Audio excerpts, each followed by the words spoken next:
body, weary of empty clasp, strong as a lion and sharp as an asp. Come, oh come, I am numb with the lonely lust of devildom. Thrust the sword through the galling fetter, all devourer, all begetter. Give me the sign of the open eye, and the token erect of thorny thigh, and the word of madness and mystery. O Pan, O Pan, O Pan, O Pan, Pan, Pan, Pan, Pan, I am a man. Do as thou wilt, as a great God can, O Pan, O Pan, O Pan, O Pan, Pan. I am awake in the grip of the snake. The eagle slashes with beak and claw. The gods withdraw. The great beasts come. O Pan, I am born. The death on the horn of the unicorn. I am Pan. O Pan, O Pan, Pan, Pan. I am thy mate, I am thy man. Goat of thy flock, I am gold, I am God. Flesh to thy bone, flour to thy rod. With hoofs of steel I race on the rocks, through solstice, stubborn equinox, and I rave, and I rape, and I rip, and I rend, everlasting world without end, mannequin, maiden, maenad, man, in the might of Pan, Io Pan, Io Pan, Pan, Pan, Io Pan. With fawns and pards, and nymphs and satyrs for thy guards, on a milk-white ass, come over the sea to me, to me. Come with Apollo in bridal. So they have to actually understand what it's like to be human, so they have to take the alien soul, put it in the human's body. Adrian, That's effectively what it is. Can you answer the question I asked you? That one I said already no to. Oh, right. Okay. Yeah. Question is, who do we get to interview the alien? Which Earthling do we pick? Me. That'd be great, yeah.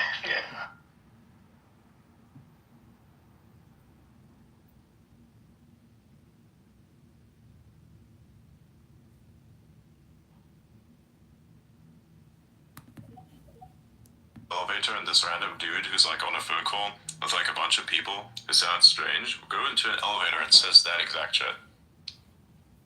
What would you do? Like seriously, what would you do? And then you're going to hear this whole conversation, and it's probably still on loudspeaker if it's not in his ears, and if it's on loudspeaker, you basically hear this like cracked version of Elon on fucking speakerphone.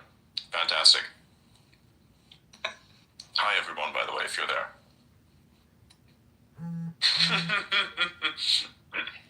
Yeah, this is very similar to like what Google is saying, right? Like they used to have a tagline, "Don't be evil."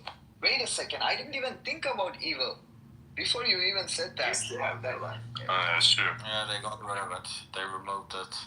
No, they just, never mind. By the way, John, what do you think about the DeepSeek thing? What about it? Like, how does it compare to everything else? I think it's like the smartest model that's available right now in terms of IQ or however you want to phrase that. I don't know if you were here like 5 minutes ago, but I said I had a CUDA problem. For hours, Perplexity, Claude, OpenAI, Google couldn't solve it, and then I described it to R1 with no internet access, and R1 fixed it on the first try. Wow. So it's pretty strong, pretty smart. I think it's impressive. I don't think it's anything surprising. Honestly, I'm just more surprised that like Google and OpenAI weren't able to do something like this before. Do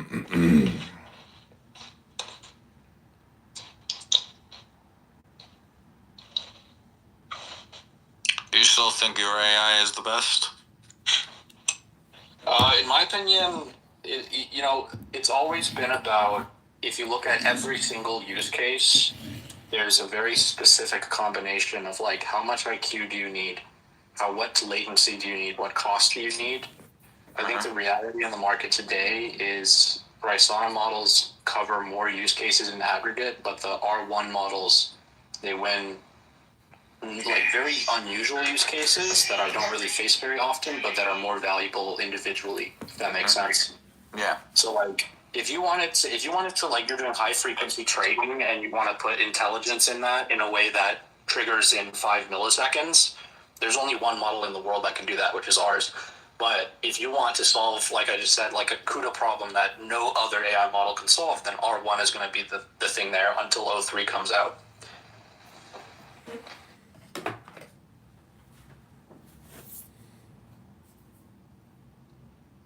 So, John, do you have any insights on how did they actually accomplish this?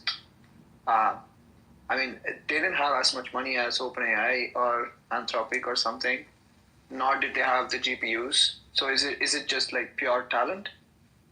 Well, if you look at what people like, Keller Jordan, do you know that account on here? No. You should look up Keller Jordan if you don't know it. There's people on X here that have been combining like dozens of individual optimizations to training and inference frameworks to make training incrementally faster and more efficient. And so like, if you look at today's hardware where you could probably train GPT-4 for like $50 million, and then you go look at the efficiency improvements that they've made with some of these training mechanisms, it's very easy to see that you could get that cost down to 5 or 2.5 million if you combine like a slightly better curated data set, all these different like architectural changes that will make it 2% more efficient here, 3% more efficient there, and then also just like hyperparameter training optimizations that also make it 10% more efficient. You stack enough of those things, it's very possible to get it down to a few $1 million. That's why I say it's not surprising. It's like what they've done is they've done everything correct based on all the knowledge that the industry has gained over the last 3 years. DeepSeek has done everything right. If they kind of like combined everything that's public knowledge in the best way possible, and as a result, they're training probably 10 to 20 times more efficiently than kind of like the standard approach. But you also have to understand that like the same thing is happening behind closed doors at the big labs too. Not to the same extent probably, but everybody's trying to do this. Everybody's putting things together. So this is something that we heard from the previous outer space, right? I think the LDJ mentioned along the lines of it costed OpenAI $10 million to do the 4.0 model. I'm not sure if it's as close as 50 million. GPT-4, which was the 2023 model. 4.0. You saw I was talking about 4.0. Yeah, I said 4, so that's the difference. 4, which came out in 2023, on today's hardware would be about 50 million, maybe 25 million with the B200. For 4.0, they distilled it from 4. So you can't train 4.0 for $10 million without having 4 to begin with. Mm-hmm. So how did they train it then in that case? 4.0? They already have. No. I'm talking about DeepSeek. As far as I understand, like R1 was trained on top of DeepSeek V3. Right, but how did they train VSeek V3? I believe from scratch. But again, it's like if you look at Keller Jordan's account, you can see the same Llama model. You can train it 10, 20 times faster if you stack enough optimizations on top of what's already kind of a pretty performant standard approach. So in terms of the question, how do they train it for $5 million instead of 50? It's just about enough optimizations. The architecture is optimized. Also, they designed the architecture of the model for the hardware that they have, which is very different from the way that most people are running open source models. That's why you'll notice DeepSeek is basically the only popular open source LLM where the company's own API is faster than all of the open source cloud platforms, like Together AI, Fireworks. Those guys usually run Llama or Quen or whatever faster than the labs that make the models. DeepSeek runs faster on their own API because they designed the model itself for their own hardware. Do we know what that hardware is? No, I don't think we know, but we can probably assume it's H100s or something. How would Will they get, continue to have how would access they, to that? how would they get H100s though? Because as far as I understand, that China is banned from H100s. Yeah, they're banned from a lot of things, but that doesn't mean they don't get them. So, I mean, they're probably smuggling them in, or I don't know. Maybe they're using just thousands of 40. How are they smuggling them in? Because as far as I understand, at this point, they're not selling them to anyone but the big companies. Yeah, I don't know. I would like to hit you with the life finds a way part, but even if you knew somehow how they would do that, I don't think you want to be the person to say it. Yeah. But Just saying. Thinking logically, right?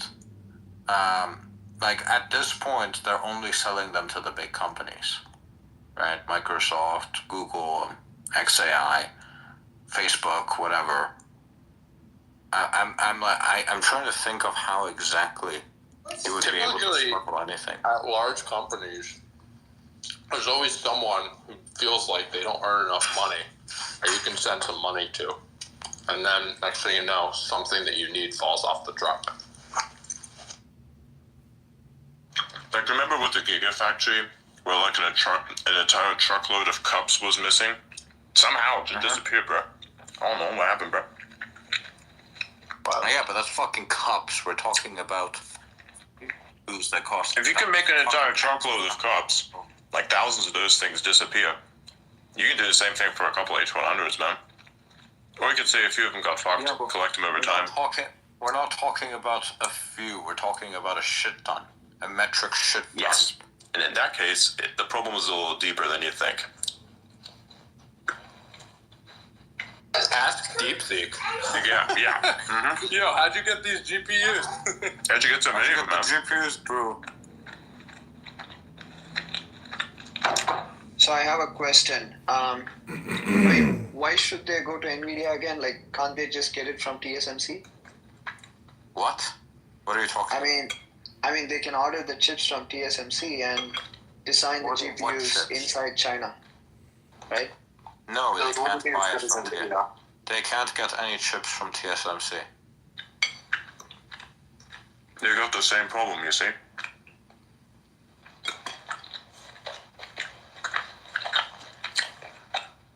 TSMC relies on US technology, like EUV.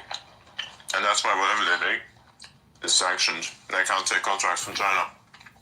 Yeah, exactly. Which is why China's so pissed about it. And to be honest, if I was China, I would be pissed too. I would be too. Yeah, exactly.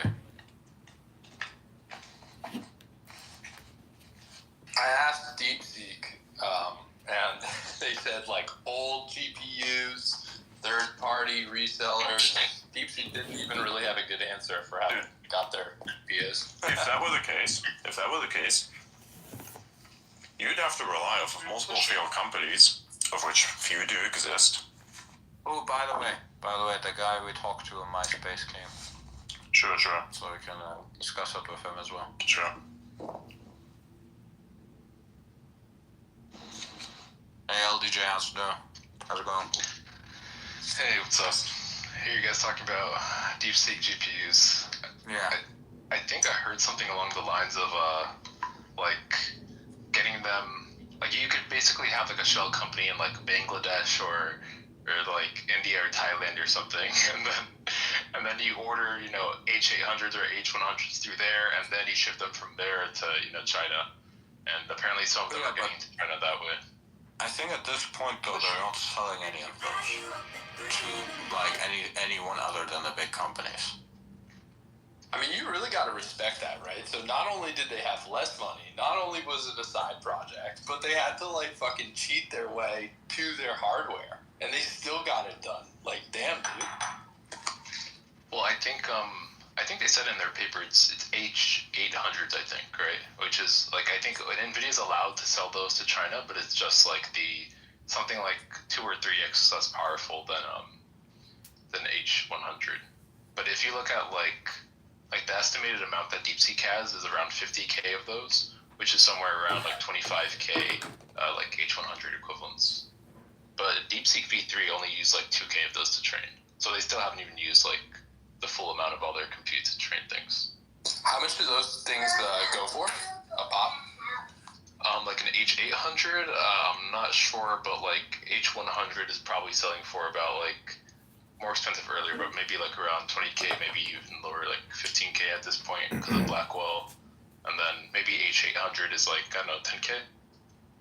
That sounds like it's a lot of money. Didn't you say that they had 50,000 of them, or you said 2,000 of them? Yeah, so like 50,000 times $10,000 a pop, that would be what, here, I'm just doing the math right 50 now. That million? would be, yeah, 50 million.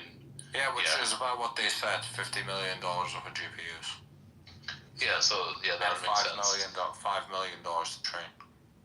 Yeah, and then like when If they you say don't like hit a the training jackpot, cost, 10 that's basically calculated as like the going rate per hour for like if you were to rent one of those GPUs, and then how much that total training time was.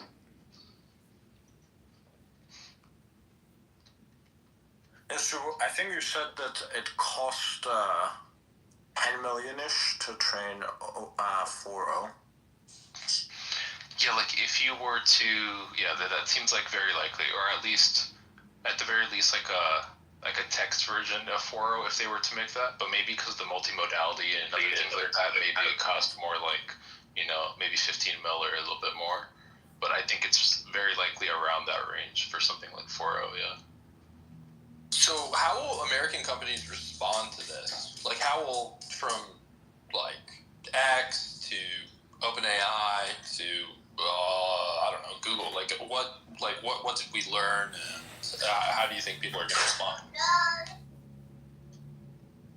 I mean, the biggest thing here is like not so much I think the cost, but more so that they were even able to like have something like O1 level even before, like they released that before, you know, XAI could release like an O1 competitor. They released that before like Meta could, before Google really could.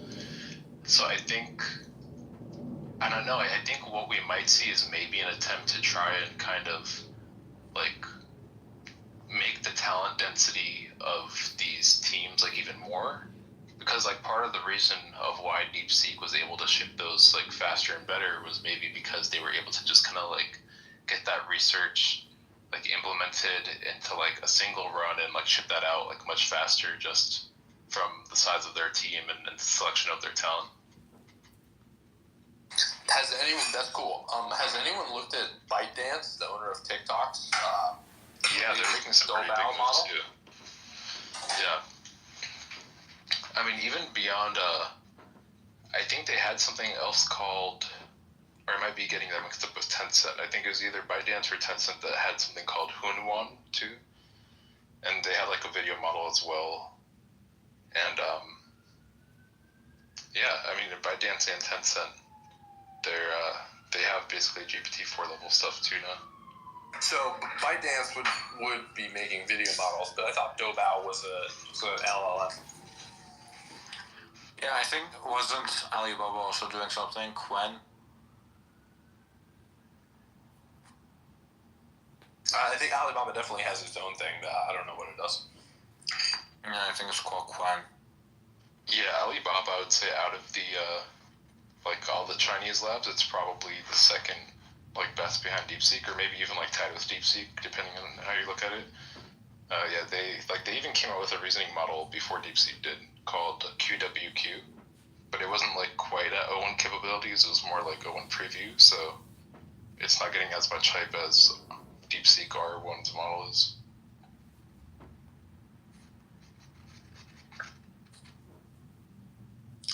This naming convention from OpenAI is gonna be the death of it. What the fuck type of bullshit is this? O1, O1 Pro, O1 Mini. No, you know what's the funniest thing? When they O1 were Preview. asked, they were asked in a Ask Me Anything, what does the O and O1 stand for? And they said OpenAI. Oh my god. and then somebody else in that same Ask Me Anything, they asked the OpenAI staff, can you guys come up with better naming conventions? And like it was like Sam or somebody else responded with no. I swear they're giving Microsoft a run for its money. Why can't they be like a normal company and just make everything they launch be part of an acronym that's something like appropriate or sex related? Yeah, like Tesla. Sex related. Wow. Or just keep increasing the number, like RTX 3070, 3080, 4090, 5080, 5090. That's what I'm So this is something I heard from one of my friends, right? And let's just say they know something about OpenAI. I mean, so they. Hold on. You gotta protect your friend's life. Okay, I'm not talking about the same person, I think. Oh my god. Okay. Yeah, let's just say the how they show the public about the naming convention, like, you know, as if they are dumb. I don't think that's the case. So it seems like there could be some kind of IP conflict with some other company. So, for example, they did not have O2 because there was some other company with the same name O2. That's why they skipped O2 and That went is true, with yeah. O3. Yeah. Yeah, that's So, so I know there's a rhetoric about. What's O2? Oh, is that the fucking data company in the UK? I forgot. yeah, it's like a British telecom company. Yeah. I think I remember when I was living in the UK, I had O2. I think. Yeah. Anyway. Yeah, I mean, like, I think in that case, like, the reason they skipped from O1 to O3, like, that's the reason, but, like, I think for much of their other stuff, I don't think they're constantly running into trademark things that, like, end up messing up their, like, naming convention. I think it's just, like, a lot of the other things are actually just a genuine bad naming. You could name, like, you have so many different options. Like, there's definitely not trademark cost. It's just bad branding and naming.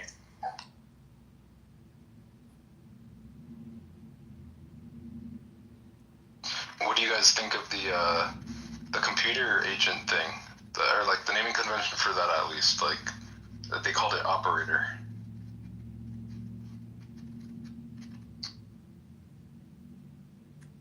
I haven't used it yet. Is it functional, or it just barely works because the operator runs into some login screen that it can't navigate, and then like you have to do so much hand holding that it makes. Well, I just meant like the naming. I just mean like cares about the name operator.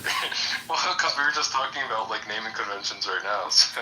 It's like a fine name, like whatever. But like, Yeah. To me, the more interesting thing is definitely like whether or not it works, right? Because this is the beginning of being able to get rid of employees, right? That's just the idea. Yeah. I mean, it's definitely better than cloud computer use right now, like pretty much every way. Like anything cloud computer use does, it seems like this would do it like better and maybe even like cheaper. But I think like right now they have like this browser system that's inside of the ChatGPT interface, and to some extent this kind of might make it like harder to use in some situations, because let's say you wanted to already use like the logins you already have in your browser, or already use things that you have on your desktop.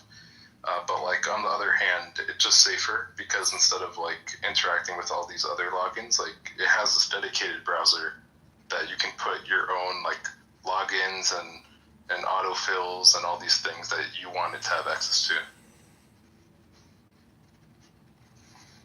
That's cool. I mean, I understand the point you're making, but I don't know. I haven't used it at all, so it's just cool to hear you describe it, how this stuff could work or does. Yeah, I mean, like right now, I think most people probably like if it was made available to every ChatGPT user today, I think the amount of people using it like a month from now, like actually for the sake of useful stuff and not just like to try it out, I think probably wouldn't be that many people using it like a month from now. But I think it will improve a lot over like the coming month, just like the O1 models and O3 are. Yeah, I think we'll see a lot of improvement over this year. Do they have like enough talent left over. I'm not too familiar with AI talent, but it seems like a lot of the names that I know, and not saying that I know a name means that the name is someone who's smart. You can drop good AI code, but like, do they have enough talent to like keep going, or they're actually starting to be short of talent given all these people have left OpenAI? In my opinion, the talent stuff has been pretty overblown. If you look at the actual names of people that are like the lead researchers, like on like the actual projects, like on GPT-4 credits and things like that, like it's been like a very small portion of those names like actually contributing to stuff that I've left. It's been like some like I mean, Ilya was probably the single biggest one that left. That's like a big name. But yeah, like a lot of the main people, like I think really pushing stuff, like a vast majority of them are still there. Who runs product for them? Like, I guess Sam like doesn't code. Is he more of a deal maker, and they have someone else who kind of like decides how things should be from a high level? I mean, they have like chief scientist Jacob Pachoki, and then they have like, I think they have a new CTO now as well. They have like a chief product officer. But I mean, like Sam does know like a decent technical amount of things. Like he did actually. I'm pretty sure he like went to Stanford for computer science. He has like coding background in some sense.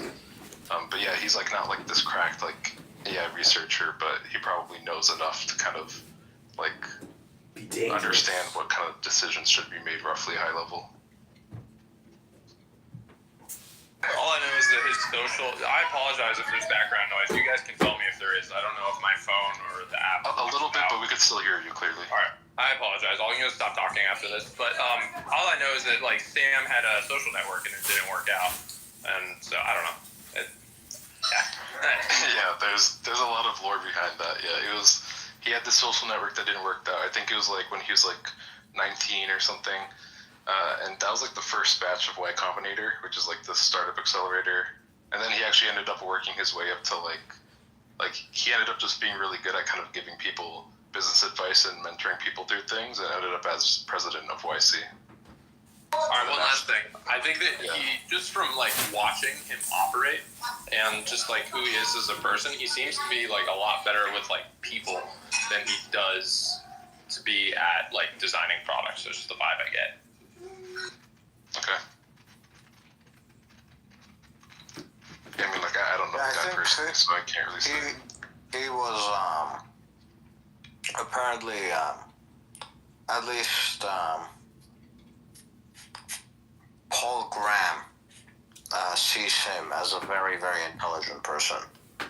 I mean, I sometimes read Paul Graham's essays. And he's had like essays where he's literally talked about how like age isn't that important because you've got like people like you've got people that are exceptional like him from like a very young age. I think he was talking about how his first company was like 17 years old. So clearly Paul Grams has a lot of respect for him, which has got to mean something at least, I think. I think it maybe also means something, the fact that when Sam got fired, it was something like 99% of the whole company that ended up like signing the petition that threatened to quit if Sam didn't get reinstated. Like, I don't think that's like something close to that has ever happened with like any other CEO of any company ever, right? Like over 90% of the entire company threatening to quit if you don't come back. I think a part of that was also because, I mean, from people that you talked to, apparently there was a lot of pressure inside of the company for you to sign this petition. Yeah, that's probably true as well. Like, once it gets past like something like 50 or 60% or more, then it's like, once the majority are doing it, then you kind of look like the odd one out if you don't sign it. I think it's easy to kind of resist it when it's in the majority, but if it's like an overwhelming majority, people kind of give up. Yeah. Do you guys know what Mira Murati is up to? probably ayahuasca. I don't know. I think I heard something along the lines of she's starting a new company around like I think something about like fine-tuning models or something. Here, let me see if there's any new information on it right now. Actually, oh, she actually hired I think somebody from OpenAI who had the title of like head of special projects. And then she hired that person apparently from OpenAI, or like he left to start with something else with her. That's an interesting title though, head of special projects.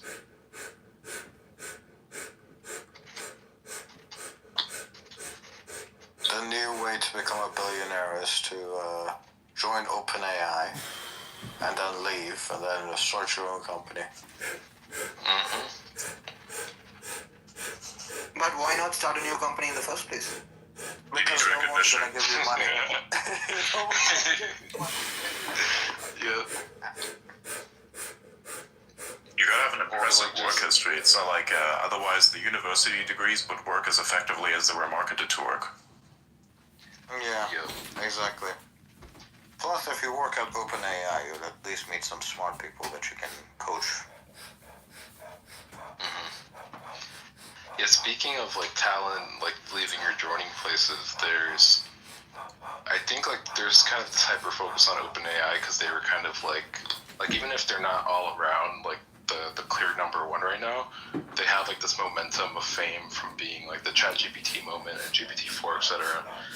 But when it comes to talent leaving, like Google just recently had like there's a tweet of people joining Anthropic, and it was like 4 or 5 different people from Google, like all like joining Anthropic like in the same week, and they're like, oh hey, we just realized like we all used to work at Google together. It's nice to be like a nice reunion, and they like posted this picture on Twitter. It was so funny, and then like within like a week or two of that same picture, there's like 3 of like some pretty big people from DeepMind that left to join OpenAI.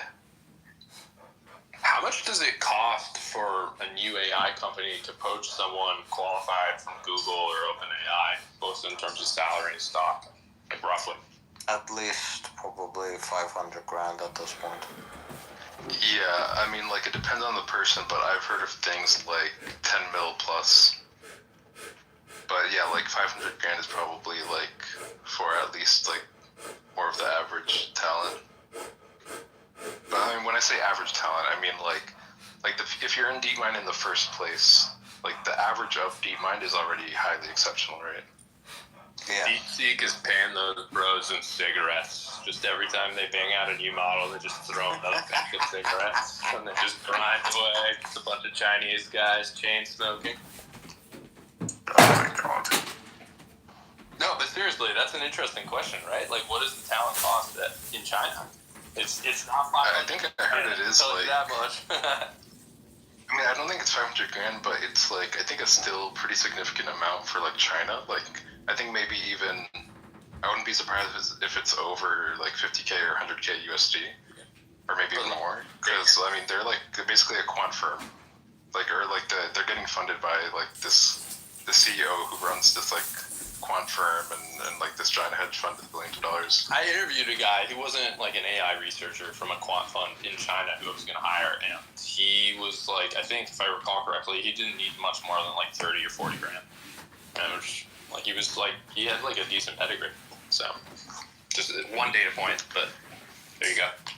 Yeah, I mean, it like in some circumstances it makes sense if like the person is literally somebody who already had a successful career. Maybe they already have like a good cushion of like investment or savings that they're on, and they're like they just kind of care about like the passion of working on some cool new thing and don't really care that much about a salary, maybe, you know.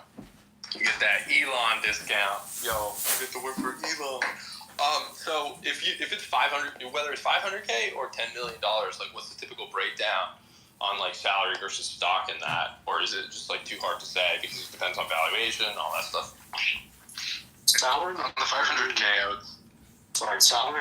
Yeah, go ahead if you want. It rarely is salary go above 250, 300K. So like, no matter how much someone's making, I see 200, 300K salary. Depends on the company, but yeah. Yeah. Yeah, I would generally agree with that. Yeah. Like Yeah, I Netflix, think, like- Netflix, for example, gives you the option to like literally take your salary and whatever the fuck you want. You want all cash, you can take it all cash. Yeah, what I've heard is something like 350K with 200K stock. Like that's what I've heard is like somewhat And typical. always the same thing where it's like 4 years, 1 year cliff. I forget how to say it, but like Depends on the company.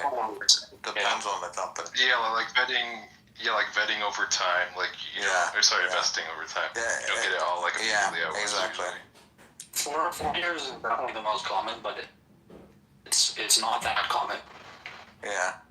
Amazon. Yeah, I think with like these. I know Amazon. Yeah, sorry, you I could. know Amazon does like 5% upfront first year. So you get 5% of your stock first year, and then every other year it's kind of like it's significantly more after that. Yeah, for like certain poaching deals, they might even do like some type of sign-on bonus, but in the form of like stock. So like your immediate like stock investment is like significantly more than maybe it would otherwise be if you weren't being poached.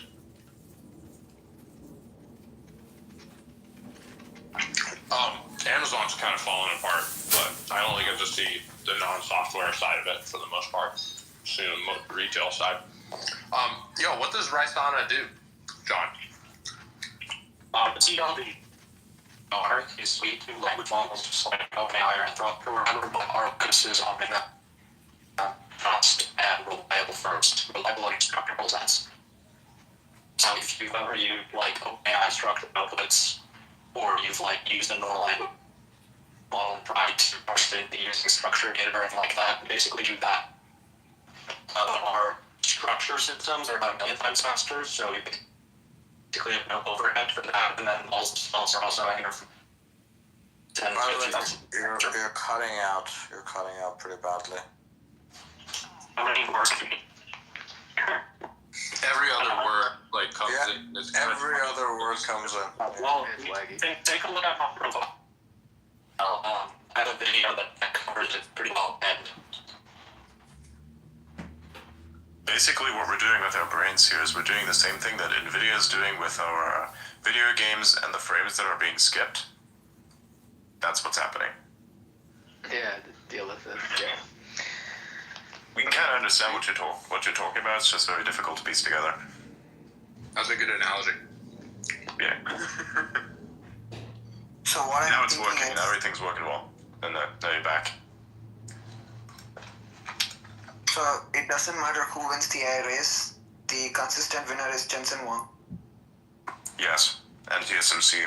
That's why we need to protect TSMC. Don't send the money to Ukraine. Send it to Taiwan.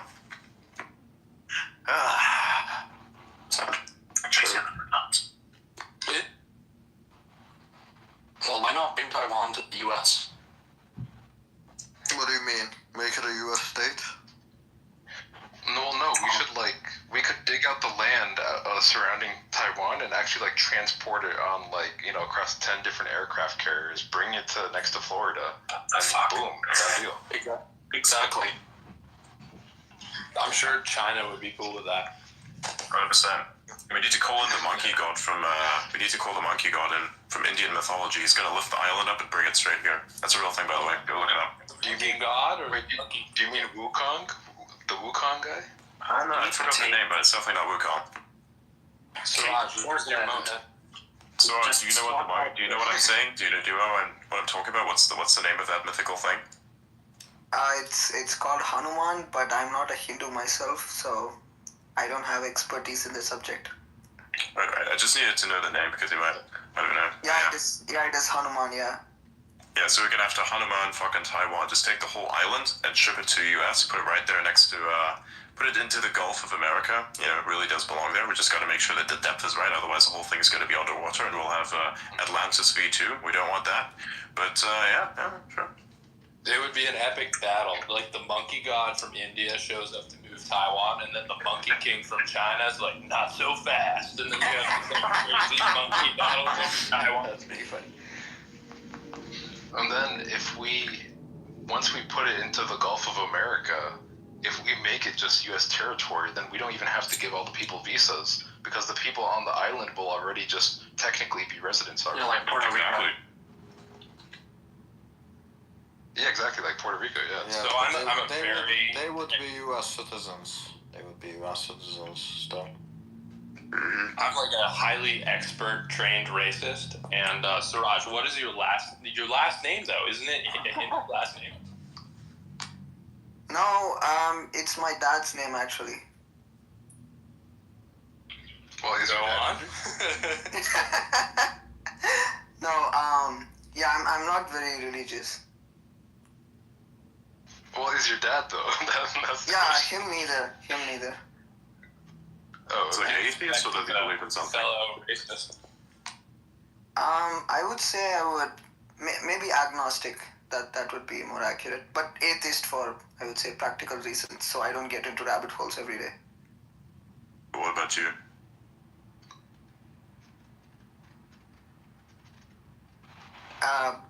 Who is who? Suraj, what about you, buddy? What's your thing? You Oh yeah, same.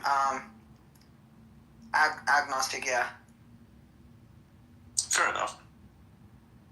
LEJ, what about you? What do you believe in? I would say agnostic. Kind of used to. I think like a lot of people probably in here. I went through a more hardcore atheist phase when I was younger, and then kind of more agnostic now. Yeah, But yeah, I think everyone goes through that fucking. Well, not everyone, but yeah, most people go through. The atheist Not most. phase. Yeah, a lot of people go through that. Anyone who has a brain goes through like the atheist phase at least once. The trick is to come back from that and reconnect with what actually is logical, because if you don't come back from that, then you will deny the core functions of the universe and be a fucking retard. Yeah. Yeah, I think if you Amen. stay in the atheist phase, you're usually retarded. Precisely. Always retarded. They're the worst. I mean, like, seriously, look at the world around you. You want to tell me that this thing that works so methodically, like an actual system itself, just happens to be by random chance? Come on. Yeah, I don't know. I There's don't know kind if of- there's a god, or I don't know if I don't know that shit. But like at least, like maybe it's a simulation, maybe it's something, but at least there's some sort of thing, you know. Like, something had to create something. Something. There's intent. The design of the universe is intelligent. You can tell. It's either that or we are super biased because we are intelligent, but, whatever. It's possible I might just be retarded. No, you said you're agnostic. Nah, You said you're I did agnostic. beat him at chess, and I am retarded myself, so.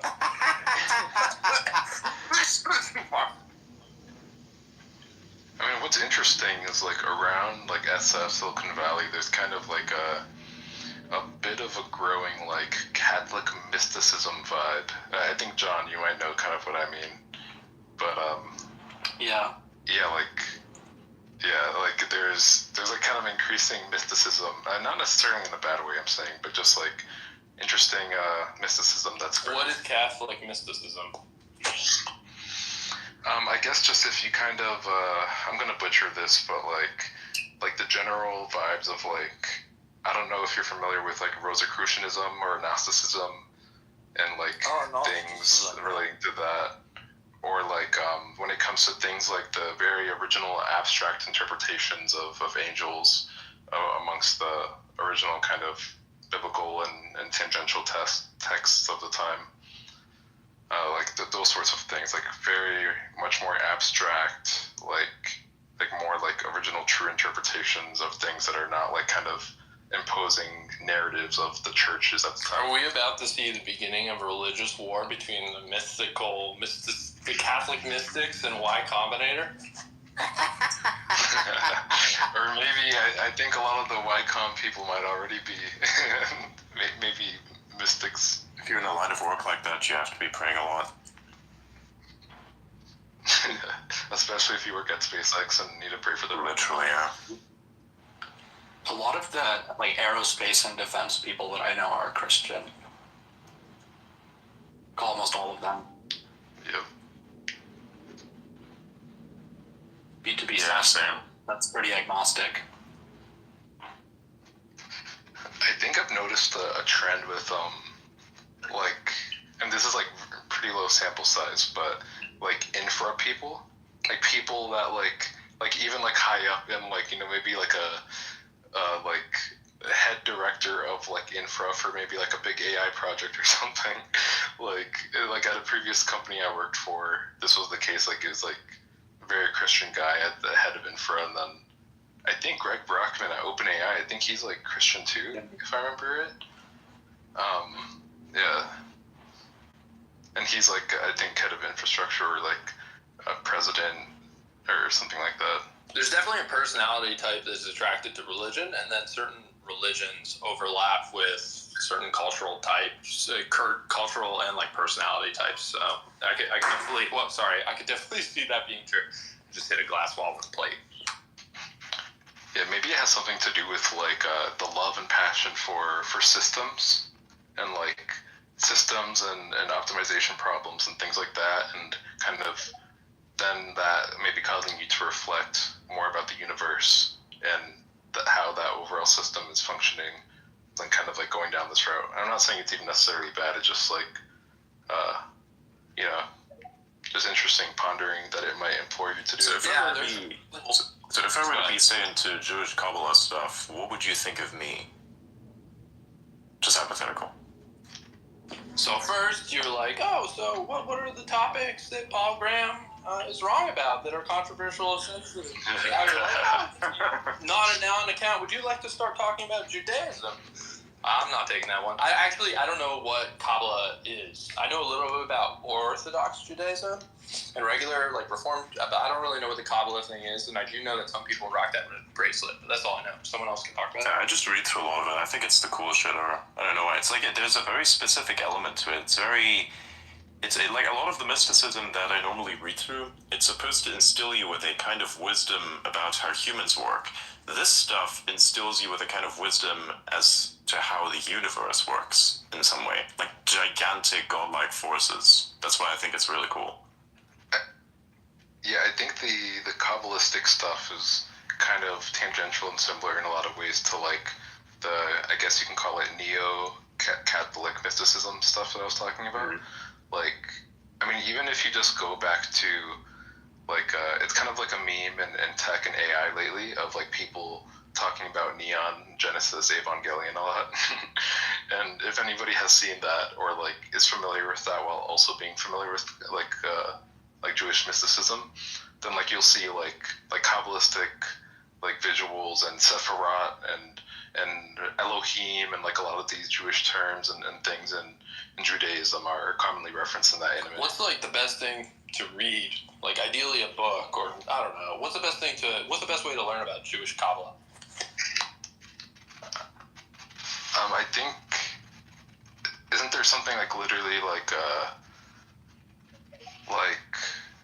I feel like there's like maybe like one or two main actual like texts like literally called like Kabbalah or something similar. I mean, maybe Adrian, you might know more. I'm scatterbrained about it. I read a lot of studies. So there's like one guy who I know who has access to university libraries, so I'm pretty sure a lot of those works aren't even entirely public, so Here I'm looking at, is Kabbalah there might be some good books on it. Yeah, it seems like there's a Wikipedia for primary texts of Kabbalah. And then those are like at least like the known ones that are preserved by current archival records. It seems like you could just kind of read some of those that have been translated to English, or just ask Claude or ChatGPT to like summarize some of those original texts. There is a site that's called the Center for it. There's a bunch of videos on it and shit. Pretty cool. Here, I can send it to you. Awesome. Anybody else wanted to? I mean, I'm sure I could just Google it or whatever, right? There you go. There's that. It's like literally a website. It's called Kabbalah.com. Adrian, are you agnostic? Me? I'm not sure if agnosticism necessarily reflects my view of the world. It might. I think by execution, yes. Yes. You realize that we're all in a church, right? Like, we're all in the cult of Adrian, and every day we listen to his sermons, and sometimes we confess things to Adrian, and we do our 15 push-ups. Like, you guys realize that? That is true, yeah. We do have a cult ritual. I make everybody eat healthy and do push-ups. I'm actually going to do 90 after this phase. Actually, after I'm finished eating this thing. Just having my steak, just about to eat it. You could, like, hear the heart attack happen on his faces, like that post-90 push-up. Yeah. Speaking of religion and ideologies, what do you guys think of Don't Die? I feel like most of us probably agree with the I tested ideology. his Right? olive oil. Oh Not boy. because I had so Ladies and gentlemen, he's about to tell you about the olive oil mafia. Look, I'm not going to talk about the olive oil mafia because I don't want to end at the bottom of the East River. But he's vegan, and I don't know. I'll just leave it at that. Yeah, I think, look, here's the thing, the don't die thing, I understand that. I believe also in optimizing human health to the point that you can live as long as possible. I don't want to die, personally. I don't know what comes after. Maybe it's that I fear what comes after, but realistically, it is more so about the fact that this world is extremely entertaining and I don't want to leave it behind.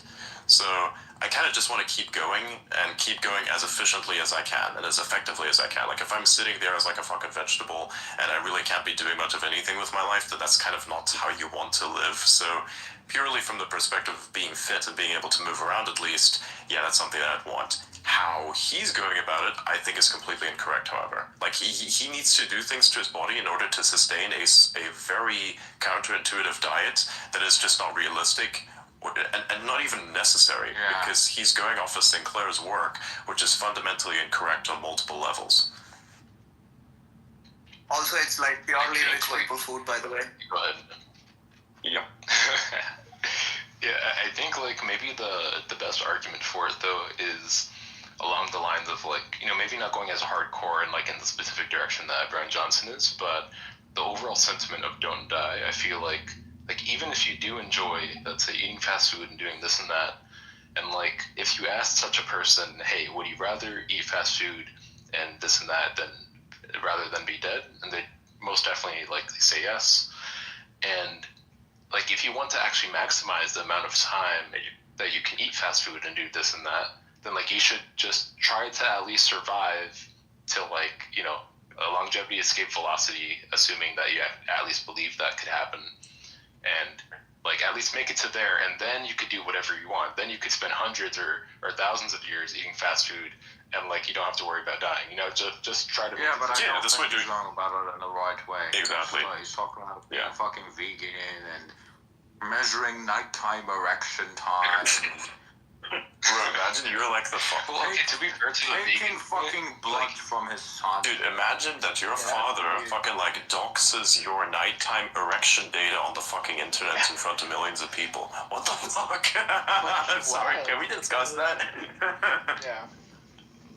I mean, okay, to be fair on the vegan point real quick, he has like emphasized a lot that he doesn't like encourage people to necessarily be vegan and stuff, and he just Yeah, but he like in a lot of brings in videos. bullshit like okay, we have pretty clear evidence at this point that fucking seed oils are very bad for you. And he brings up like he wrote like a whole thing that was completely incorrect about how seed oils are actually good for you. So I Oh really? I haven't seen I can that. talk about that a little bit because I think he wrote that right after I said that I was gonna test his olive oil. So like I was like, so I said, hey, I'll test 3 olive oils because I was worried that some of the olive oils I was eating was adulterated with seed oils, and then a bunch of people, it wasn't even on my radar. Like I don't care.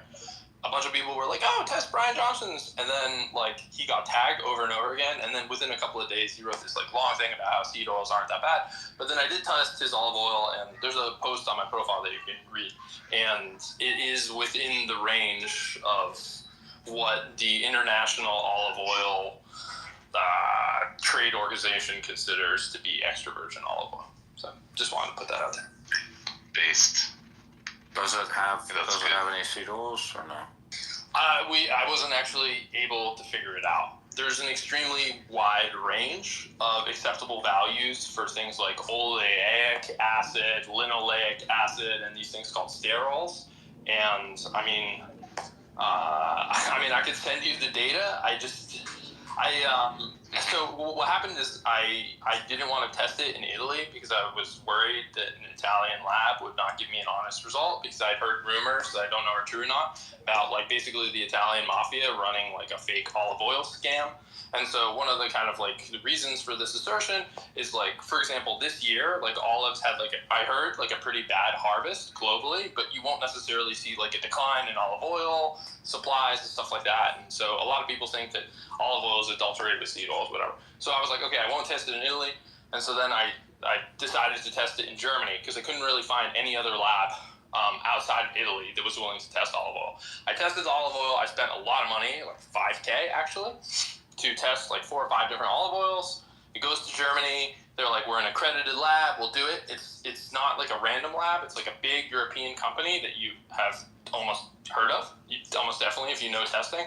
And then they delay the results, and then they give us the results, and then be like, hey, we subcontracted it to a non-accredited lab. We promised to tell you whether or not there were seed oils in the olive oil, but we're not going to do that. And so it just became really, really shady.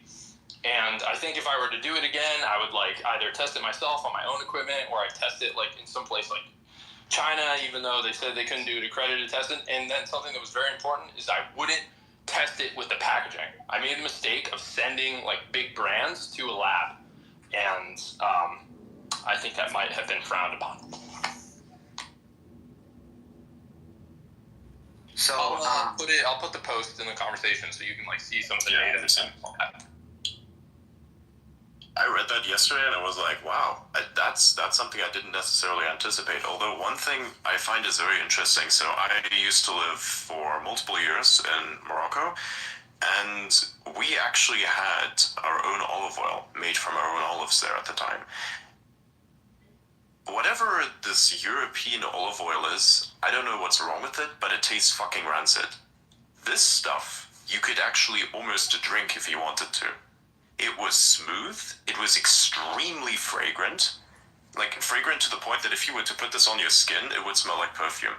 And it tasted amazing. It was almost weird to put it into the food because of how well it smelled. It's like as if I took perfume and put it in the food. That's how it smelled. It was very intense. And it was very, very smooth. I remember that. I had that in my mind, and then when we went back to Europe, I had a little bit of bread, and I put some olive oil on it. I tried to eat it. It was fucking disgusting, because even though the oil, which is supposed to be extra virgin olive oil, tastes rancid. Why does it do that? It's not supposed to be this way. So, I guess, who knows? Personally, I stay away from it entirely. Yeah, I just thought of commenting on the food stuff. Like, I mean, should we be miserable eating tablets every day if we go by what Brian Johnson is saying? And maybe we live for maybe 100, 120 years? No, we won't, because we're eating fucking vegan. Yeah.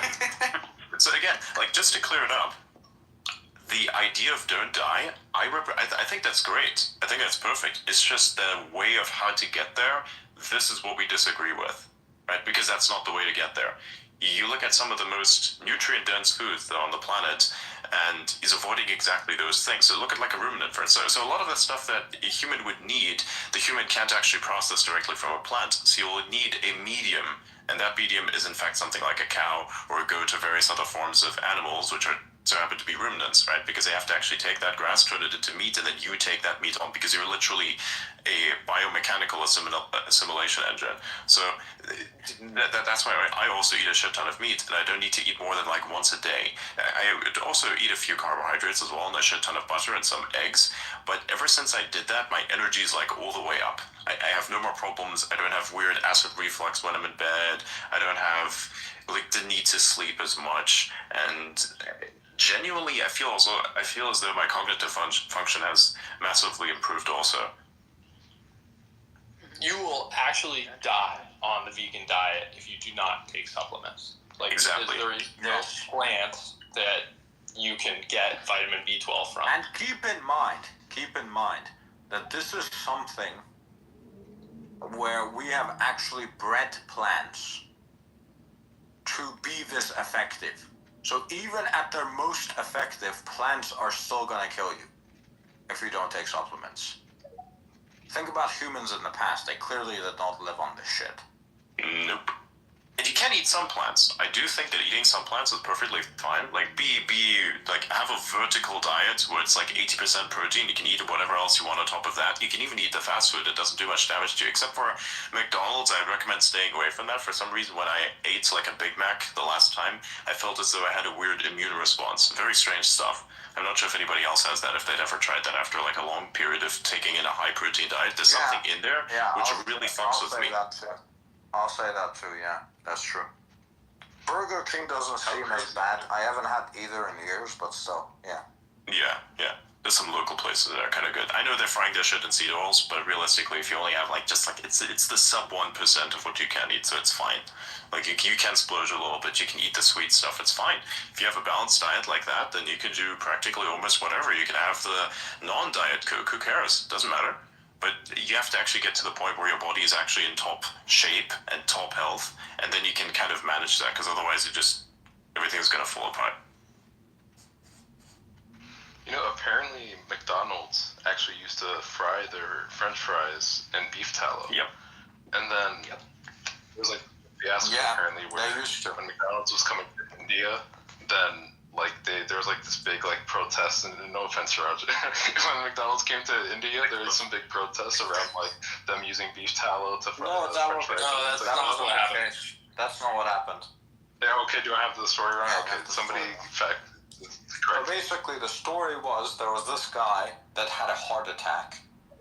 He was a rich guy, millionaire, that had a heart attack, and he believed the propaganda about it being basically fat. So he went around the country basically trying to force restaurants to switch from fucking animal fats to seed oils because he believed those animal fats were healthier. That's basically the story. Yeah, I recall that being the main story thing. Yeah, what I was talking about is I think something that preceded that like made McDonald's more likely to make the switch. Maybe, but unlikely, because that happened in the 80s, and I doubt that there were many McDonald's restaurants in India before the 80s. But either way, they made the switch after that. After that guy. Okay. Yeah. After that guy. So. Did you guys hear that like second telling of that Morgan Spurlock Super Size Me documentary, where it turns out that whole thing was fake and he was actually just like a raging alcoholic? I think it was kind of like confirmed that it was fake, like even way before then. I mean, maybe it just wasn't widely known, but yeah, like there's journalists that tried to get like Morgan Spurlock allegedly had written notes down of like exactly his like caloric intake of each day and exactly what he ate, and then when other journalists tried to like ask him for those records of like all those notes he wrote down, like he would never give it to anybody. Wow. Me when I lie. But like also just the whole like in the documentary itself, like the methodology is just kind of like somewhat obviously flawed when you look at the fact that he like literally forced himself, like even if he wasn't hungry, he forced himself to have like at least this amount of stuff for each breakfast, lunch, and dinner, and like made sure to supersize me for each thing, and then he framed it in this way as if like the average American is gonna do exactly what he was doing in that documentary. It's like, yeah, like obviously if you eat just 2-3 times more calories than you're supposed to of literally anything, like you're gonna have a bad time.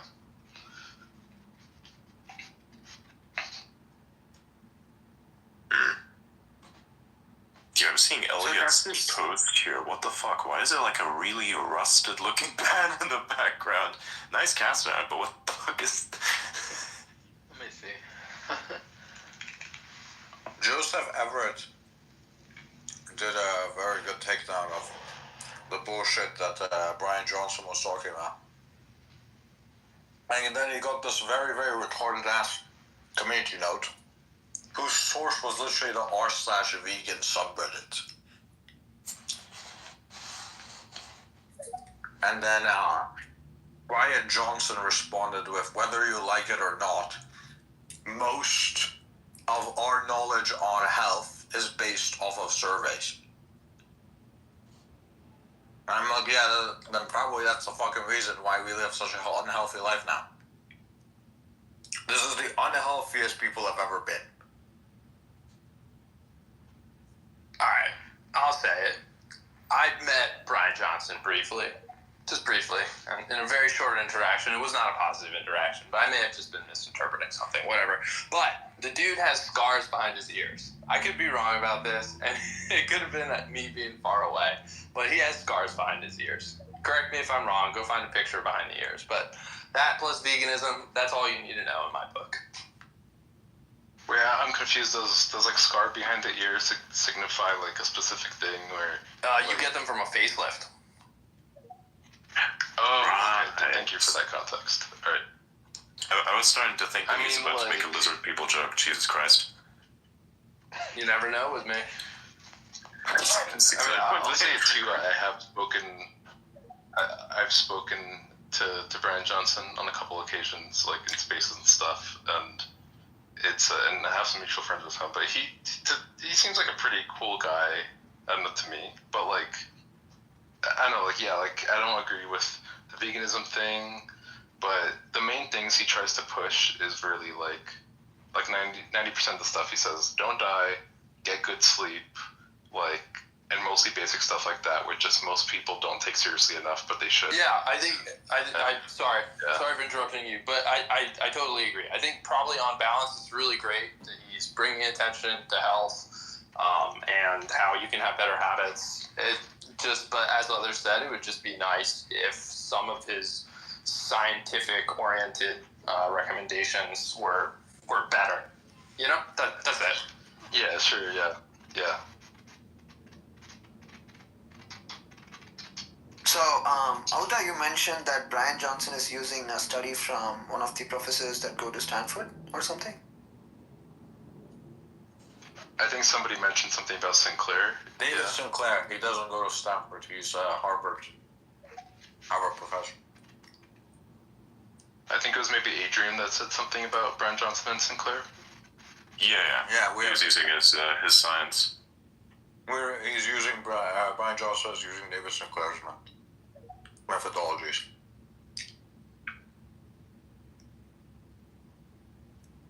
He follows me. I want to follow him back, but I don't know how to feel about that. Wait, who? David Sinclair or Brian Johnson? Yeah, actually, he did that. I was like, this guy's the antithesis of me. Do I like? How do I deal with the antimatter? You know. By the way, just for context, would you really call him the antithesis? Come again?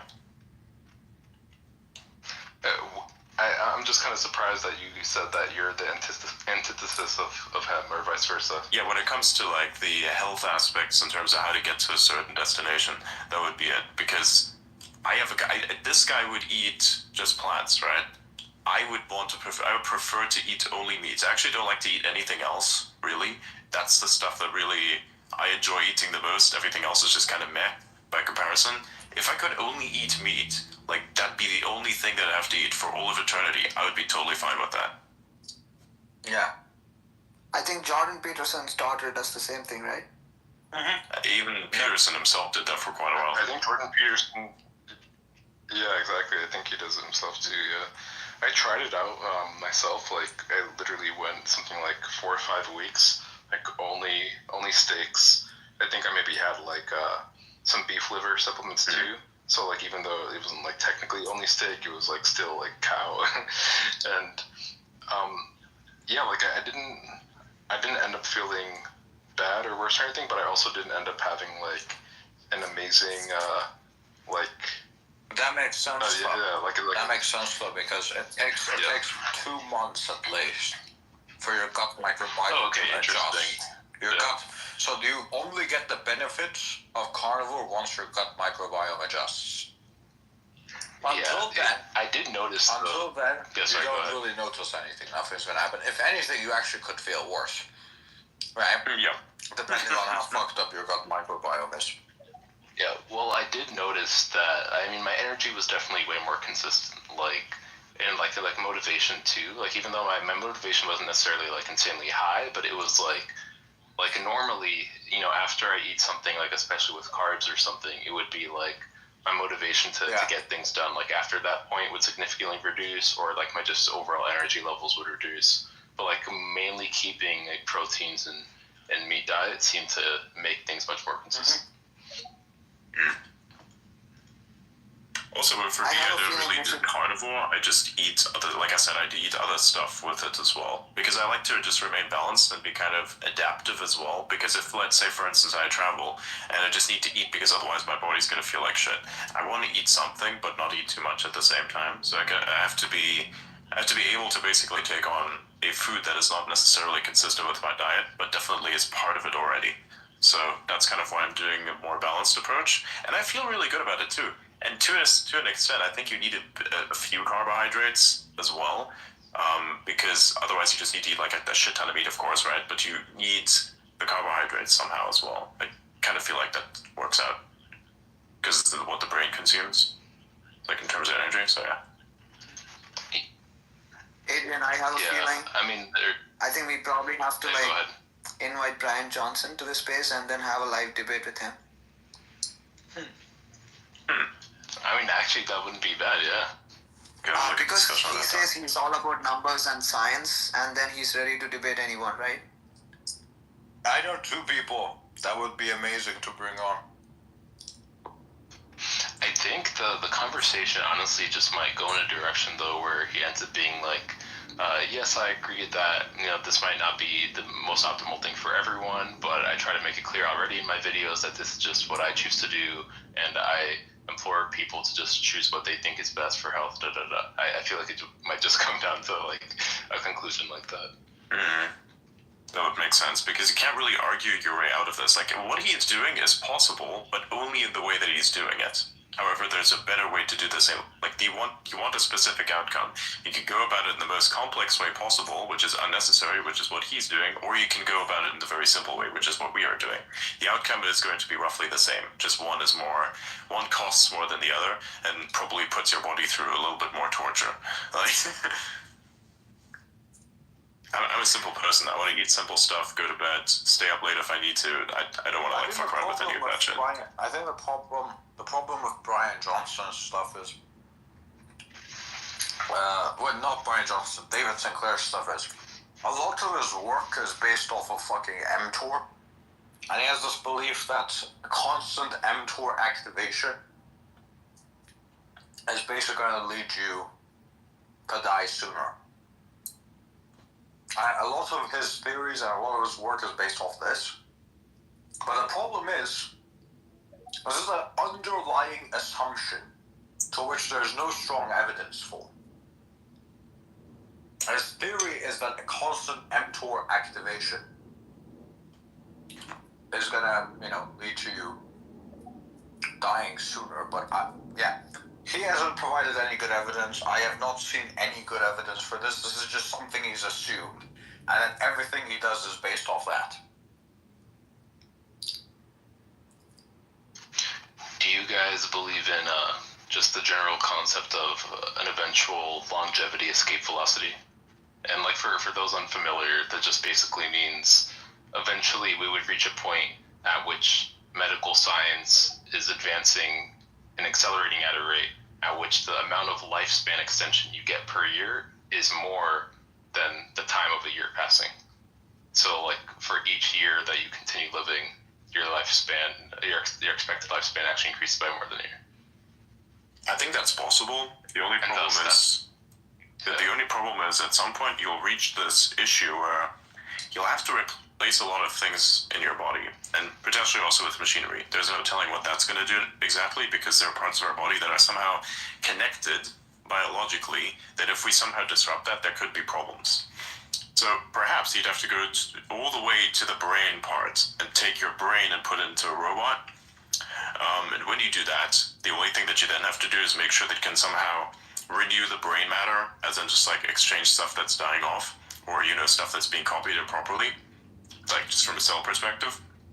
And at that point, you're just ending up with the ship of Theseus problem, where it's like, are you sure this is still you? Yeah, I don't Well, I really think, think like- it's possible. I think at some point your brain's just gonna start rotting. I think, like, I agree with Adrian where it's like a ship of Theseus problem, but I think much more people are okay and like consider it less of a ship of Theseus problem if it happens gradually enough. Like, for example, imagine, maybe a few years from now, like, didn't Brian Johnson already, for example, get his like blood plasma replaced with like this other like fluid that he believes is superior? Right, and gradually over time, like, we replace certain molecular structures in our body with other molecular structures that are superior, and eventually that maybe ends up with something like actually even changing the cell walls of our brain cells themselves into like a superior molecular structure, and like iteratively changing these different components of ourselves over time, and eventually like every molecular structure in every cell of your body is different than it was 10 years ago, but like there's no single point where it's like all of a sudden different.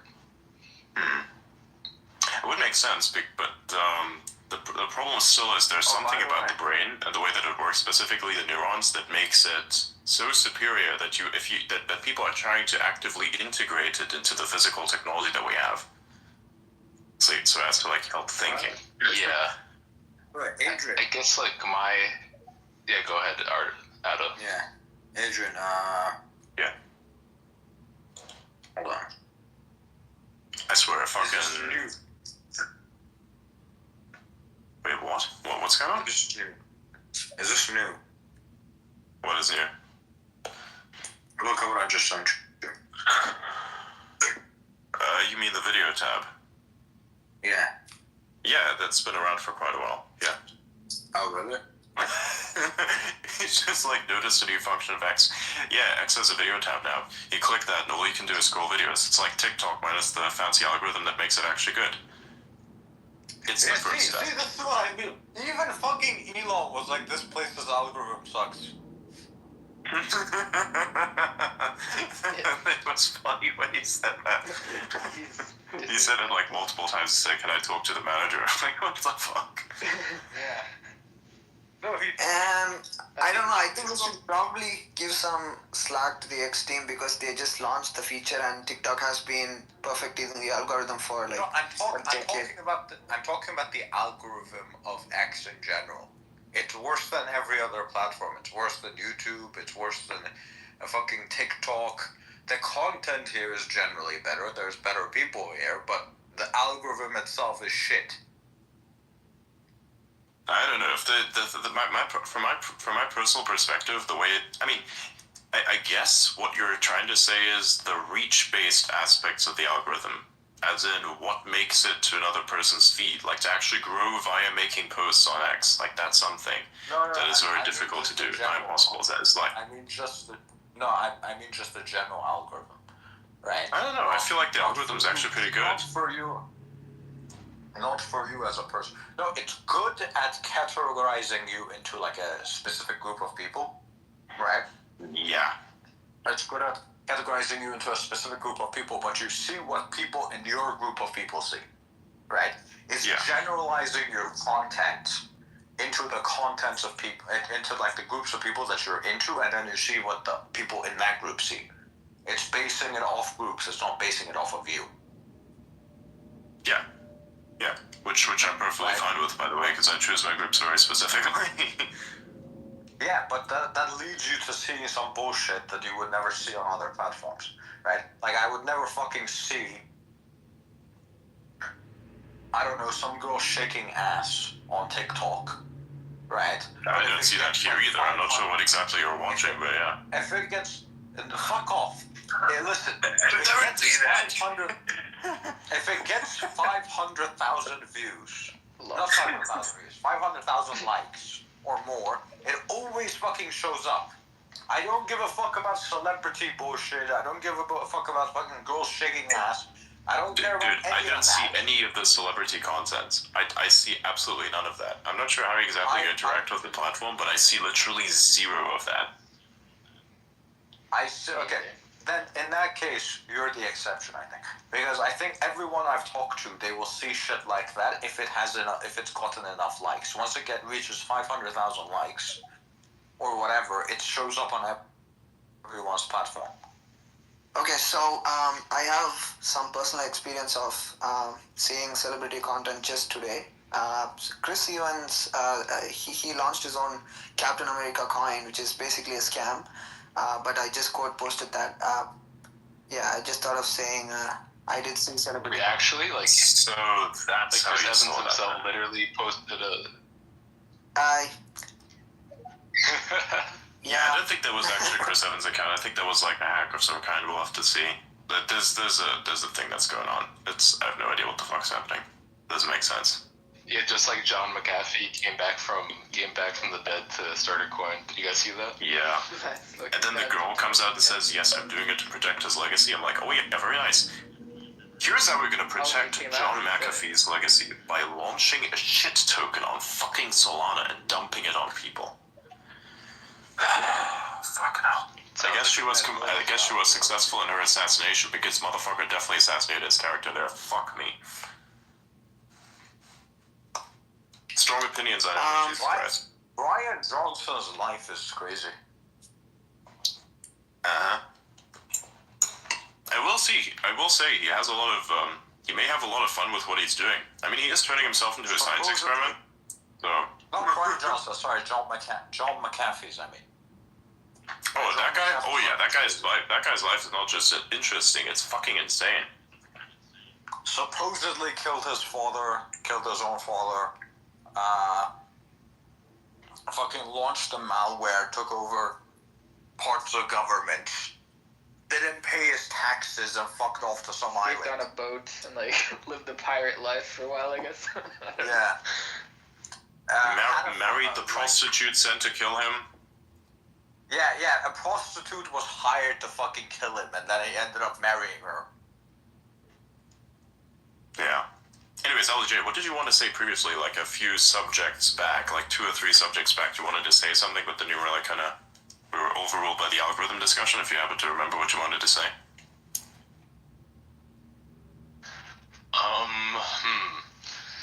Might have been what we're talking about. Okay, it was definitely after the Kabbalah discussion. Way after. Oh, hey, you may know this guy, Metaphor. He's real cool.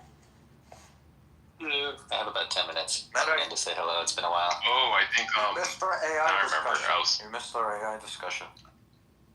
He's a crazy person.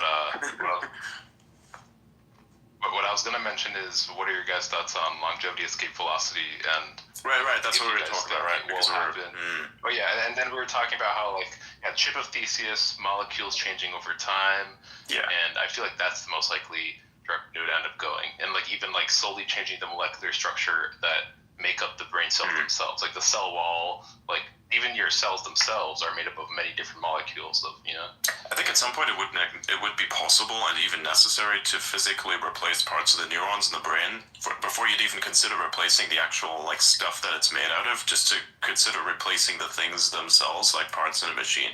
And I'm not sure if that's necessarily possible, but if it was, that's what you may end up doing, or you will even need to somehow change the brain itself to a certain extent so as to like somehow come up with a way to store all the additional information, or at least have that information be stored elsewhere, to have that somehow be accessed by the same process that accesses information in the brain.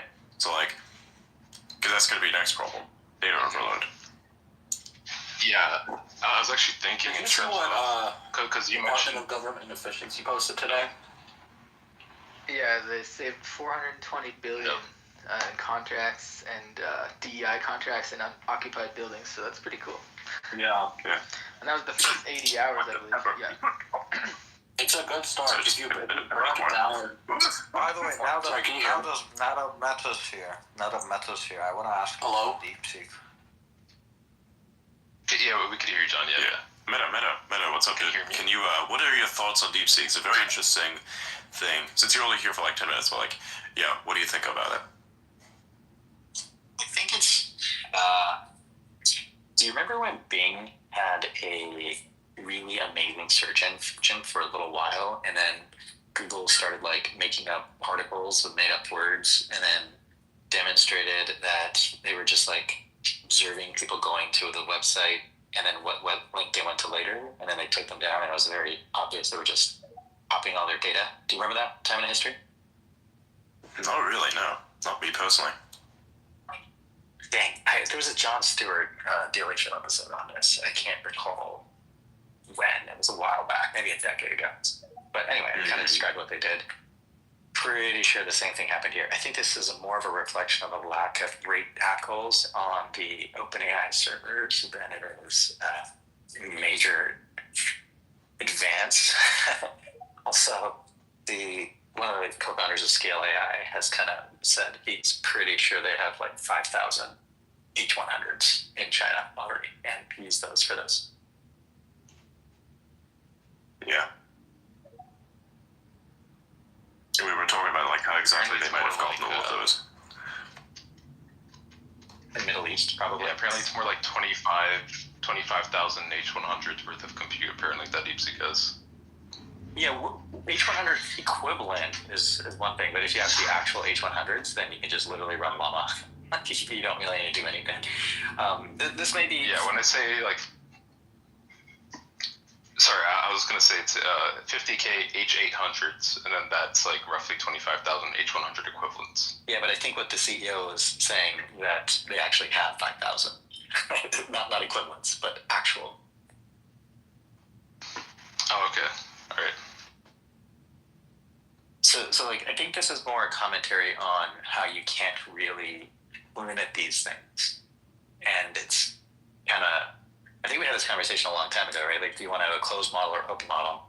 And I was just arguing that as soon as there's an open model, they're all open models, right? Like, it's not going to be very long until everything becomes open. The cat's out of the bag. They're going to put the cat back. At this point, it's just a race to hoping that somebody makes a good AI before inevitably somebody makes a bad one. Yeah, I think Meta is like a good force here too, because I mean, DeepSeek, when it comes to scaling up, like eventually you kind of have to scale up, right? Like even if, you know, DeepSeek v3 is open source now, if they don't scale up that architecture and that training recipe by 10x, 100x, another organization will, because, you know, other organizations already have access to that sauce now. I think what I found strange is just how good it is comparatively. It's like on the level of I wouldn't say necessarily on the level of Claude, but it feels about the same. Mm-hmm. Especially in other languages, which Llama fails at. So it feels like a more complete model in every sense, because it can do math, it can do other languages, it can do reasoning, it can do whatever you're thinking of. Yeah, I agree. I think the thing you have to ask yourself, though, is do you think DeepSeek did something different at an architectural level, or do you think it just spent more money on it? I think well, they published a paper, like we could see. Yeah. Something that they did that was different was instead of having like a human hold its hand, they just made the AI go through a bunch of different possibilities itself, and basically come to see what type of reasoning got it to the best result by itself without any of the hand holding. So the key thing here is DeepSeek used MOE, right? So Gemini 1.5 was the first public model to start talking about MOE. MOE's been around since 2018. So it's, again, one of these things have been around a long time. You were just realizing what you can apply where now. MOE is kind of a cheat code. The way I would describe it, like, the bigger lesson is the guiding principle for everything, right? Like, don't tell the model what to do. The model's smartest. The model knows better than you. So what you do with MOE is you just say, let's say we're going to instantiate a frontal cortex, and then we're going to instantiate a whole bunch of other cortexes. And we're going to have the frontal cortex decide which cortex to route prompts to. Traditionally, you would say, okay, this model's going to be good at science, that model's going to be good at math, this one's going to be good at humor, and you would route those yourself. What this thing does is it just says, you figure out what they should be. I'm not going to tell you what the topic should be, you just figure out what they should be based on the user query profile and all that kind of stuff. This is really hard to train a model unless you have like access to some heavy query volume. So I would be surprised if like the paper is accurate. Like maybe they got access to Baidu's volume, or they got access to what people are searching somewhere else. But they had to have gotten access to something to do MLE, right? Like the paper talks about what they did, but it doesn't talk about how they got some of the data. Well, they do have, like for Meta has a paper for a method called BTX and some other MOE research where they talk about some of these load balancing things like you're talking about, of like how to have the model properly balance, like which expert sections of the model are actually like being active like an equal amount ideally. And it seems like something that works relatively well is literally just having that load balancing be based on pre-training data. And so you literally just have it go through pre-training with like, okay, like have it optimized during pre-training to try and have each expert equally activated roughly, like roughly the same frequency as the other ones. And then you have this go through pre-training, then roughly that also translates to them roughly activating at a similar frequency after pre-training as well. Yeah, I don't know that you want to do an equal balance for what it's worth. I think you just want to have high quality results, no matter what the balance is. So you might have like a portion of the brain that's really, really good at biology questions, even if they're only like 2% of your traffic. But by partitioning that logic out from the rest of the brain, it performs better.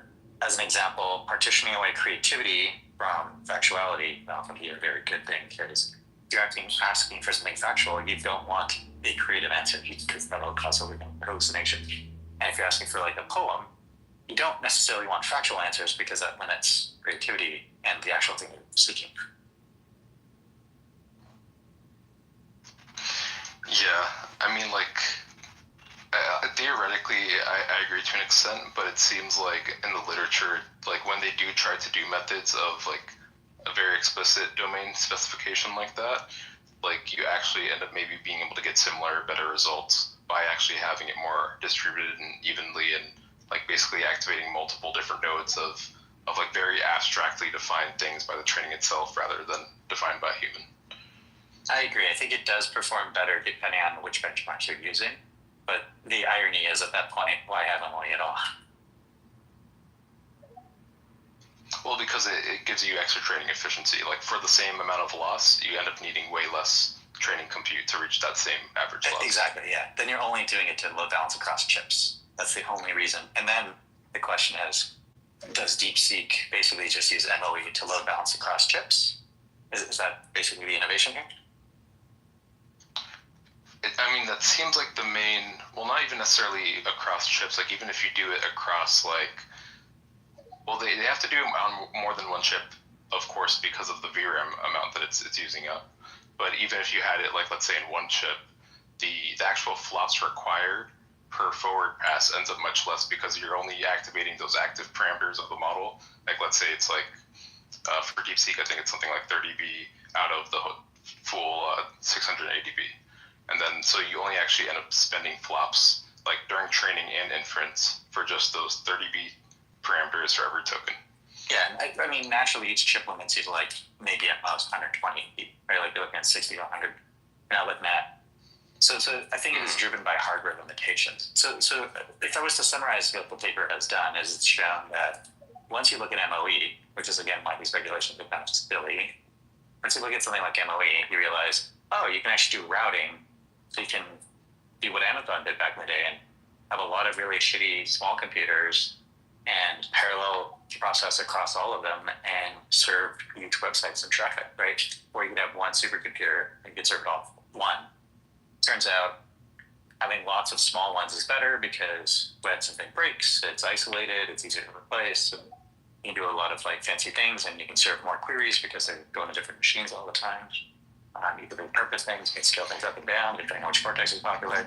So like, there's a lot of lessons here, but I think really what DeepSeek shows is the regulatory body is really fun. Yeah, I mean, when you're doing MOE as well, like, ideally, any lab at any point, like, would just try to have very sparse MOE architectures whenever they can, but it's not exactly like it can be something very finicky that, like, you kind of sometimes need the right talent to really have, like, a stable large training run right with MOE.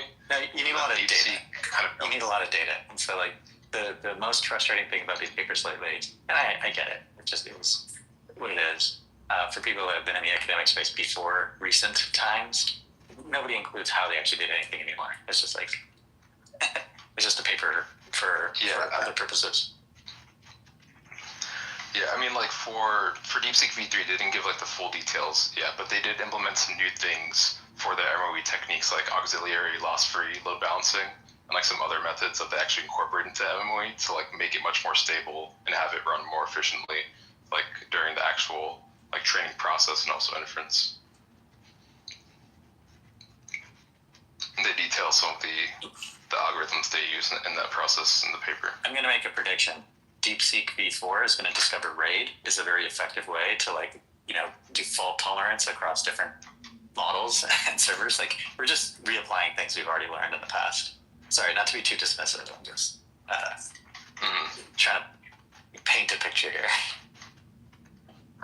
Yeah, there's some cool things as well in the DeepSeek V3 paper, actually, with, like, I mean, they don't give, like, a huge jump, but just kind of cool little things that give a little bit of a boost, like multi-token prediction, which I'm surprised more people aren't talking about this, but, like, literally at training, instead of just doing single token prediction, they literally do, like, for a single forward pass, you'll predict multiple tokens at a time.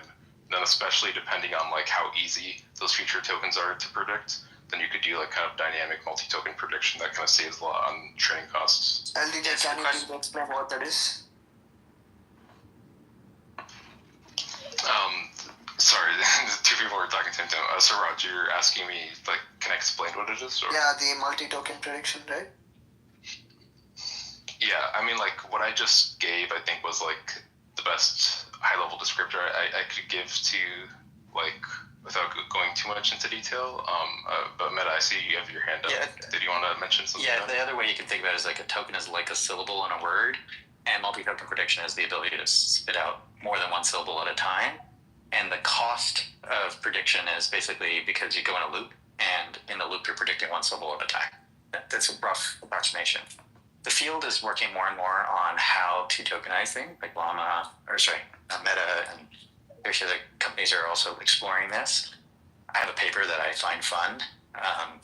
Adrian and Auda might want to take a peek at it, and then we can talk about it another time. It's the Titan paper that came out. Sure. That paper talks about using the long and short memory, right? Yeah, I don't want to use that because of LSTM, but it's like if you're familiar with how if you're familiar with how T cells and blood cells work, T and memory blood cells, it's very similar to that. The key observation is, instead of playing around with just tokenization, which they do, there's three approaches they use, but just rather than playing around with tokenization alone, what that paper does, which I think is really different than everything else in the space at the moment, is they look at the context window when they say, how come we always forget the oldest frame when we add in new tokens, right? When we shift the context forward, why do we always forget the oldest token? That may not always be the right token to forget. And so you start developing a model where you allow the model to figure out what to actually forget and what to keep. And that's what that long-term memory is. It actually decides everything is falling off the context window anyway, just because of the way the math works, but you can decide to keep some of that around rather than just drop it. Yeah, I think state-space model architectures have, like, something similar where it kind of does this in a more implicit way, but you can effectively have, like, you have, like, a component of the model effectively called, like, a state space, where you can have a fixed state space size, and as you have, let's say, you could theoretically have, like, 1 million, 10 million context, and the state space size takes up the same amount of VRAM the whole time, but it just kind of ends up making the granularity and resolution of that context much lower as you go much longer. So it's kind of like on the fly, it's like automatically kind of compressing it to whatever max VRAM limit that you want to set it to or whatever. Yeah, and I think Auda or someone else brought up SSMs in this space like maybe a year ago when we were talking about things, and I had said I didn't think SSMs had a lot of potential, and the reason now I think it's very easy to contrast these two things, right? Titans is just a transformer modification. It's not actually veering away from transformers. SSMs are a complete different direction. And I forget who we had in the space who was asking like, oh, there could be like a completely different approach and we could just ditch everything. And so building all these ASICs that are transformer specific doesn't make sense. I think it's kind of chicken and the egg. Now that we have all these machines and hardware that work for transformers, it's better for a model to use the multi-attention head approach than to try to totally change that. So SSMs are great in a virtualized environment, but I think from practical engineering perspective, they're kind of dead on arrival right now until we hit a plateau that we can't pass and it justifies spending trillions of dollars going in a different direction. Yeah, I largely agree. I think transformers are largely here to stay. I think like maybe some type of hybrid approach might be promising. Like for example, there is already models where you have like attention.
Sluggish, pipe where you have to push something through. It doesn't matter how fast you get past the light speed part, right? The distance you're going is far, cool, but your throughput is still limited by that sluggish part. Yeah. Anyway, to get back to the original topic, I think the DeepSeek paper is a great demonstration of what a lot of other papers had published already. But just because it came out of China, now people are realizing, hardware is not a great thing. We can't really limit things just through hardware. And it's kind of silly because this should have been known already. I think we just have to probably work really hard as a society to come up with the idea that it's like a nuclear armistice or like mutually assured destruction. AI has to be done that way now. The cat's out of the bag. Well, I think Sam already pushed the cat out of the bag. We have to figure out mutually assured progress.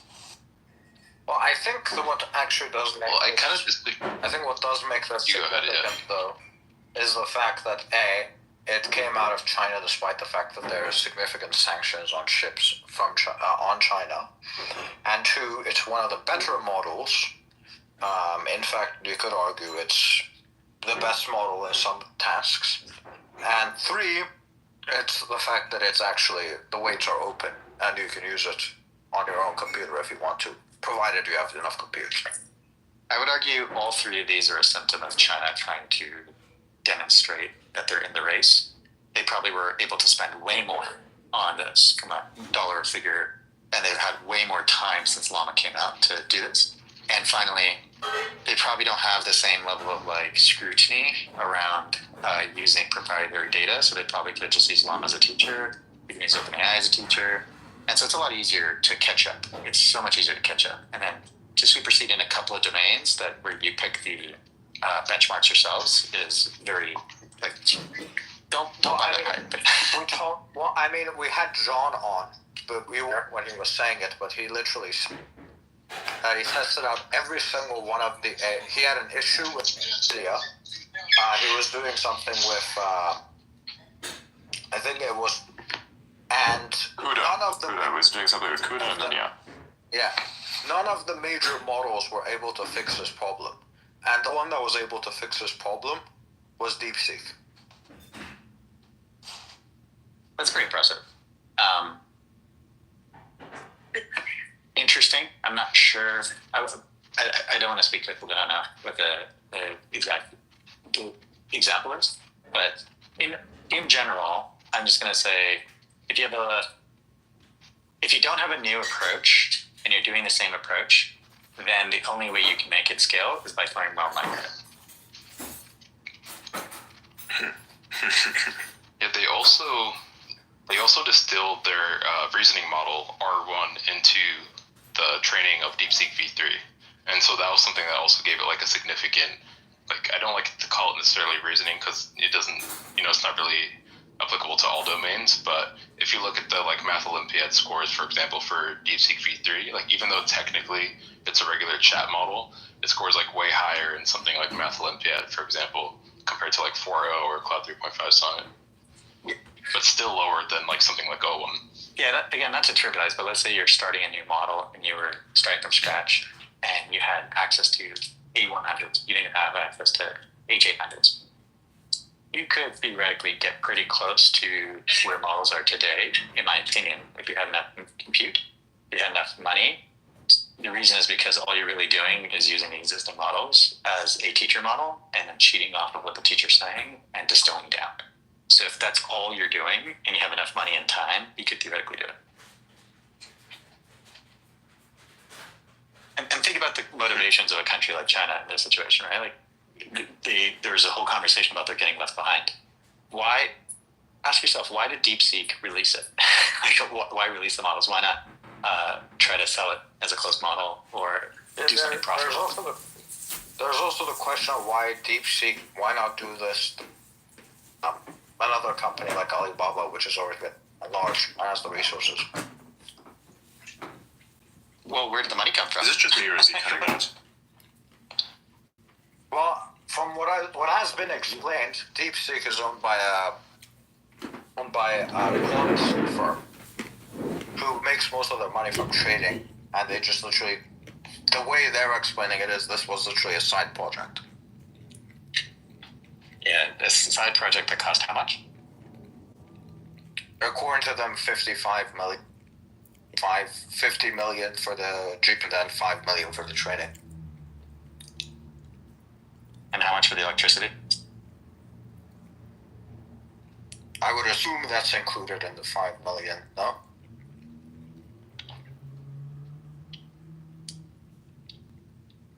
Also, electricity in China is cheaper than here. Yeah, I wouldn't call it like a side project, I think. Like, there's like one meme on Twitter talking about that, and then people are running with it. But no, it's like, no, they've been doing this for a little bit.